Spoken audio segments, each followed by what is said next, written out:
Yurtimizda ta'lim tizimini rivojlantirish, ayniqsa chekka hududlarda yashovchi bolalarning bilim olishi uchun zarur sharoitlar yaratish davlat siyosatining ustuvor yo'nalishlaridan biridir. Biroq Qarshi tumanining yangi Qozikent mahallasi fuqarolari uchun bu masala hanuz dolzarb bo'lib kelmoqda.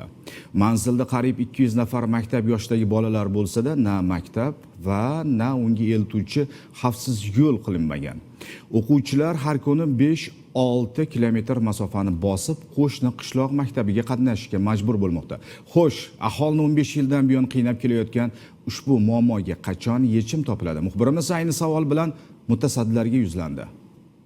Qarshi tumanidagi yangi Qozikent mahallasida 700 nafardan ortiq aholi istiqomat qiladi. Mahallada deyarli 200 nafar maktab yoshidagi bola bor. Biroq afsuski, bu hududda hanuzgacha maktab qurilmagan. Oqibatda bolalar har kuni 5-6 kilometr uzoqlikdagi qo'shni qishloqdagi maktablarga borib o'qishga majbur. Mana bolalarimiz ketaveradi, yog'ingarchilikka mashina shunday chalpilat ustun loy qilib tashlaydi. Loy bilan o'qishga bormay qaytib kelgan kunlargacha borda. Bizning o'quvchilar hozir balog'atga yetib qolibdi qizlar. Har xil mashinalar signal qilib o'tadi, gap otib o'tadi, nojo'ya harakatlar bo'lib qolibdi. Anshularni cheklantirish kerak. Maktab qurilganga hech qachon shuna muammo bo'lmaydi ham, biz xotirjam o'tirib ishimizni qilamiz uyga o'tirib.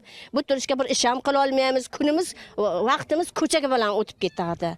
Bolalarimizni kutib o'tamiz. Bolalar katta serqatnov avtomobil yo'li bo'ylab yurishga majbur bo'lmoqda. Bu holat esa ularning xavfsizligi va sog'ligi borasida ota-onalarni jiddiy xavotirga qo'ymoqda. Ayniqsa qish fasli yaqinlashar ekan, sovuq kunlarda bolalarning yo'lda qiynalishi, kasallikka chalinishi ehtimoli yanada ortadi. Oxiri biz viloyat hokimi 2024-yilda 16-yanvar kuni menimcha qaror chiqardilar. Mana shu G'ubdin hududida, yangi Qozikent hududida 330 o'rinli maktab binosini qurish va o'shanga alohida yer ajratdilar. Kadastr kelib o'lchab ketdi. Mana shu hududlar ajratilgan yer, hamma narsa qilindi, lekin 2024 o'tdi, 2025-yil o'tibdi.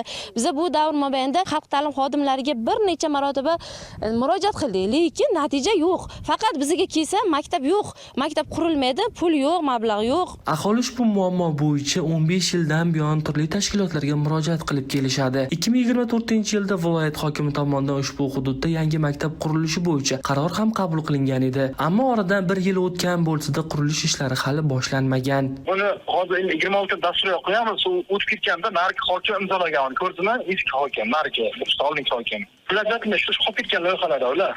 Endi hozir hokimlar kirib bilan 26 qo'ydiramiz iloji boricha. Vaziyat bo'yicha Qarshi tumani hokimligi bilan bog'landik. Mutasaddilar muammo tez orada hal etilishi haqida va'da berishdi. G'olib Amirov, Jamol Nazarov, Qashqadaryo.